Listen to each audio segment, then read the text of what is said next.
இந்த போட்டோ எடுக்காண்டு மோளுக்கு அனுப்பிடணும். உங்களை எங்கே போகிறது? இந்த போகிறேன், வாங்க போவோம். மகளுக்கு அனுப்பணும்னு கோவிலுக்கு சென்ற பூசாரி கடைசியாக எடுத்த வீடியோ. இந்த போட்டோ எடுக்காண்டு மோளுக்கு அனுப்பிடணும். கூடலூர் ஐயன் கொள்ளிய சேர்ந்தவங்க தான் 60 வயதான கல்யாண்குமார். வயநாடு சூரல் மலையில இருக்கக்கூடிய ஒரு சிவன் கோவில்ல பூசாரியா இருந்தாங்க.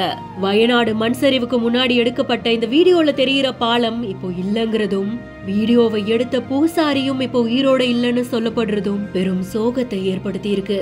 கோவிலுக்கு பக்கத்துல இருக்கக்கூடிய பாலத்துக்கு அடியில ஆற்று வெள்ளம் ஆர்ப்பரிச்சு ஓடுறத தன்னோட செல்போன் மூலமா படம் பிடிச்ச பூசாரி மகளுக்கு அனுப்புறதுக்காக எடுக்கிறேன்னு சொல்லி இந்த வீடியோவை எடுக்கிறாங்க. வீடியோவை எடுத்து முடிச்சதுக்கு அப்புறமா வாங்க போலாம் அப்படின்னு சொல்லிட்டு கிளம்புறாங்க.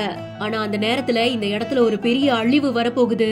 மண் சரிவுனால மொத்த இடமுமே நாசமாக போகுதுன்றது அப்போ யாருக்குமே தெரிஞ்சிருந்திருக்காது. இந்த வீடியோ தான் இணையத்துல வெளியாகி பெரும் சோகத்தை ஏற்படுத்தி இருக்கு. வீடியோவை பாக்குற நெட்டிசன்கள் நிறைய பேரு தினமுமே தனக்காக பூஜை பண்ற பூசாரியவாவது அந்த கடவுள் காப்பாத்திருக்கலாமேன்னு தன்னுடைய மன வருத்தத்தை வெளிப்படுத்திட்டு இருக்காங்க.